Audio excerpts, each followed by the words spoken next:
Bidadi township ಯೋಜನೆಗೆ ನೀಡಿರೋ ಸಂಪುಟ ಅನುಮೋದನೆ ವಾಪಸ್ ಪಡೆಯೋಕೆ ಮತ್ತು ಭೂ ಸ್ವಾಧೀನ ಪ್ರಕ್ರಿಯೆ ರದ್ದುಗೊಳಿಸೋಕೆ ಸಂಯುಕ್ತ ಹೋರಾಟ ಕರ್ನಾಟಕ ಆಗ್ರಹಿಸಿದೆ.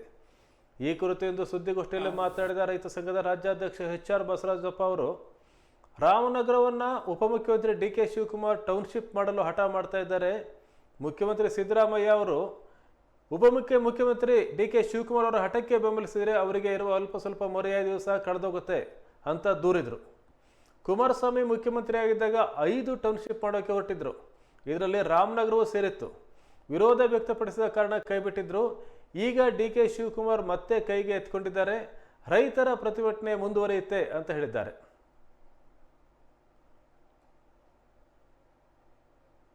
ಸಂಯುಕ್ತ ಹೋರಾಟ ಕರ್ನಾಟಕ ಈಗ ಆ ಭಾಗದ ರೈತರು, ಬಾಧಿತ ರೈತರು 428 ದಿನಗಳಿಂದ ಅಲ್ಲಿ ನಿರಂತರವಾಗಿ ಧರಣಿ ಸತ್ಯಾಗ್ರಹ ಮಾಡ್ತಾ ಇದ್ದಾರೆ.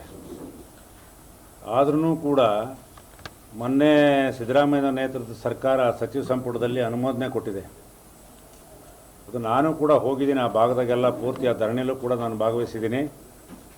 ಆ ಜಮೀನು ನೋಡಿದರೆ ಏನಾರ ಡ್ರೋನ್ ಸರ್ವೆ ಹಾಕಿ ಇಲ್ಲೆಲ್ಲರೂ ತೋರಿಸಿದರೆ ನಮ್ಮ ಮಲೆನಾಡು ಇಲ್ಲ. ನೀರಾವರಿ 2 ದೊಡ್ಡ ಕೆರೆ ಇದ್ದಾವೆ, ನೀರಾವರಿ ಆಗಿದೆ. ಅಡಿಕೆ, ತೆಂಗು, ಬಾಳೆ, ರೇಷ್ಮೆ, ತರಕಾರಿ, ಹಣ್ಣು ಸಂಪೂರ್ಣ ಬೆಂಗಳೂರು ನಗರಕ್ಕೆ ಸರಬರಾಜಾಗತ್ತೆ ಪೂರ್ತಿಯ. ಅದು ಯಾವ ವ್ಯಕ್ತಿನೂ ಕೂಡ ಅಂಥ ಸಮೃದ್ಧವಾದಂಥ ಫಲವಾದಂಥ ಭೂಮಿನ ಸ್ವಾಧೀನ ಮಾಡಲಿಕ್ಕೆ ಸಾಧ್ಯನೇ ಇಲ್ಲ. ಅಲ್ಲಿ DK ಶಿವಕುಮಾರ್ ಅವರು ಟೌನ್ಶಿಪ್ ಮಾಡೋಕ್ಕೆ, ರಿಯಲ್ ಎಸ್ಟೇಟ್ ವ್ಯವಹಾರ ಮಾಡೋಕ್ಕೆ ರಾಮನಗರ ಜಿಲ್ಲೆ ಅವ್ರದ್ದೇ ರೈತರಿಗೆ ಪೊಲೀಸ್ನವ್ರ ಮುಖಾಂತರ ದೌರ್ಜನ್ಯ ಮಾಡಿಸ್ತಾ ಇದ್ದಾರೆ. DK ಶಿವಕುಮಾರ್ ಅವರು ಅದನ್ನು ಮಾಡಲೇಬೇಕು ಅನ್ನೋಂಥ ಹಠ ಮಾಡ್ತಾ ಇದ್ದಾರೆ.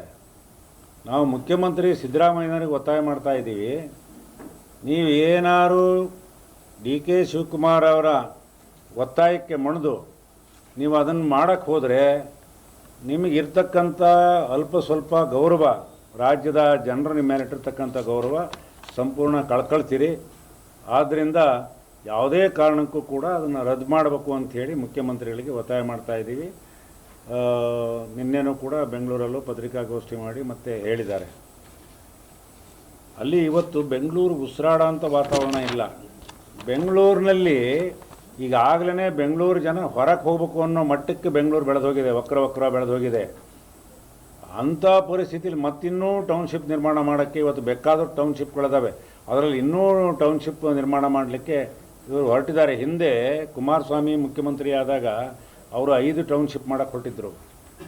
ಜನರ ಪ್ರತಿಭಟನೆಯಿಂದ ಅದನ್ನು ಕೈಬಿಟ್ಟಿದ್ದರು. ಮತ್ತೀಗ ಶಿವಕುಮಾರ್ ಅವರು ಅದನ್ನು ಕೈಗೆತ್ಕೊಂಡಿದ್ದಾರೆ. ಯಾವುದೇ ಕಾರಣಕ್ಕೂ ಕೂಡ ಈಗ 428 ಧರಣಿ ನಡೀತಾ ಇದೆ. ಯಾವುದೇ ಕಾರಣಕ್ಕೂ ಕೂಡ ಅದನ್ನು ಮಾಡಬಾರ್ದು. ಇದಕ್ಕೆ ಸಂಪೂರ್ಣ ಸಂಯುಕ್ತ ಹೋರಾಟ ಕರ್ನಾಟಕ ಬೆಂಬಲ ವ್ಯಕ್ತ ಮಾಡಿದೆ. ಹೋರಾಟನೂ ಕೂಡ ಅದನ್ನು ನಾವು ಕೈಗೆತ್ಕೊಂಡಿದ್ದೀವಿ ಅಂತಕ್ಕಂಥದ್ದನ್ನು ಕೂಡ ತಮ್ಮ ಗಮನಕ್ಕೆ ತರ್ತಾ ಇದ್ದೇನೆ. ಬೈರಮಂಗಲ ಮತ್ತು ಕಂಚನಹಳ್ಳಿ ಪಂಚಾಯಿತಿಯ ಹಳ್ಳಿಗಳು 9400 ಚಿಲ್ಲರೆ ಎಕರೆ. ಅದಾದಮೇಲೆ 2012ರಲ್ಲಿ ಬಳ್ಳಾರಿಲಿ KDBಯವರು ಕೈಗಾರಿಕೆಗೋಸ್ಕರ ಸ್ವಾಧೀನ ಮಾಡ್ಕೊಂಡಿದ್ರು. 12,500 ಎಕರೆ ಸ್ವಾಧೀನ ಮಾಡ್ಕೊಂಡ್ರು.